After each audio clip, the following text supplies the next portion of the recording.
G'day, my name's Iwo Jima. I'm going to be bringing you some tank gameplay on Iwo Jima Breakthrough on defense on the Japanese side. The Type 97 loadout is on the right hand side of the screen. And the reasons why I chose this loadout is if you are going to verse a fully decked out meta loadout of the Sherman, this is the only way you're going to have some kind of ability to counter it. The reasons why is the heat rounds are very much, I would say, borderline broken. So the amount of DPS they can put out versus you basically, to win a 1v1 against a Sherman in this game, you need to do a couple of things. The first one is get the first shot. No matter what you're doing in this whole situation, you need to get the first shot and follow up with a second one before he can return fire back at you. If you don't, he's just going to out DPS you. Also, another thing which a lot of people probably do not know at this point as well, there is a glitch shot on this tank.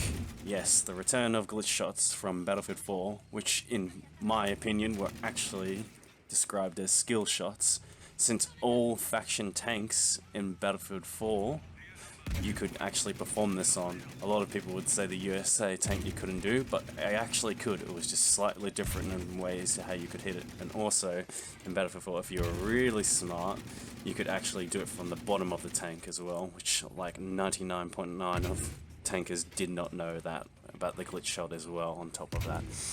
Anyway, that's a different game. The glitch shot area on this tank is roughly around the bottom plate in the track. So if you aim there, you will actually hit a side shot on the enemy tank, so you'll be doing about 50-65 damage. So technically a Sherman with heat rounds loaded would 2-tap you. So yeah, if you're going to get into a 1v1, make sure you don't expose those areas on the front of the tank, and you should in theory be able to survive as long as you get the first and second shot on them before they get them on you. So in other words, you need to think smart, out position, and surprise a Sherman tank player, because, no offense, but you could literally be outperformed by an inferior tanker. Oh my god, let me Also, I'm going to probably spend most of this round over talking my gameplay, because I am not going to lie, I got extremely frustrated this whole entire round. And the reasons why I pause, I'm playing on an Asian server, so obviously there's a language barrier there in the first place, and I honestly find the quality of players on Asia servers less than what I would find in the OCE servers. So in other words, people, for example, I hate to use this as it's a bit cheesy since I'm obviously a tanker, you'll see like medics run past players that obviously need to be revived, and they don't do that. Also, in the case where I'm a tanker, I will see support players that are literally thrown next to me, not actively giving out ammo to players, or seeing the big icon above my tank saying that obviously I'm on low health, I should get repaired. And it can be very frustrating when on the attacking team they already have tank superiority in numbers, so you could get to a point where you basically, in theory, because you can see your defending team gets 2 tanks where they get 3 spawns, plus if they keep them alive, 3 to 4 LVTs from the other side, from when the beach landing. So yeah, you could be literally just be versing way more tanks than you should be able to deal with at all. So you could just literally be bum rushed by 3 tanks and you're going to lose no matter what. And so you have to position yourself passively, unfortunately, and rely on teammates having good positioning, good teamwork, and obviously air to ground combat working together. So in other words, you know, your planes dropping bombs every once in a while on their enemy tanks to keep them back at bay, where you can maybe get a cheeky shot and finish the job kind of thing. So yeah, a lot of teamwork comes into play in Breakthrough, and a lot of people don't understand that, and teams that get dominated in this game mode, it will show in the score later when the attacking team is literally wins by like 300 plus tickets. And no offense, but that's literally you being destroyed if you're on the defending team. Also, if you probably haven't noticed in the kill field as well, I am versing a hacker right now, and he is not subtle about it, and I'll put it on the screen right now. This is some of the stats that he had from that game. So, yeah, GG Dice. You have a great anti-cheat system. It honestly just surprises me that you can't put an algorithm into your anti-cheat, which can literally delete rage hackers like this, which are not even remotely trying to hide. So that's probably a big finger towards Dice. So please work on that kind of stuff. I do appreciate they did fix the fiasco where cheaters were disabling the anti-cheat screenshotter so that they could literally play with the game with cheats on and the game wouldn't detect it.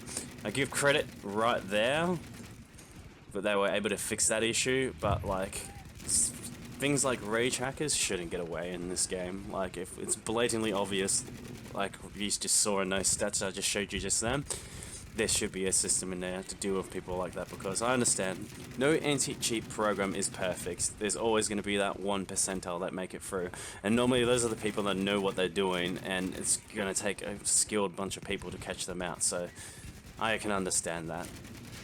I'm a realist. So things to do when you're trying to defend on this side of the map.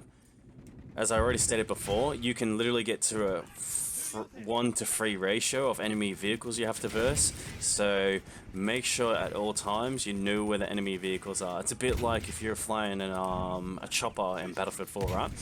You have to worry about the AA and jets.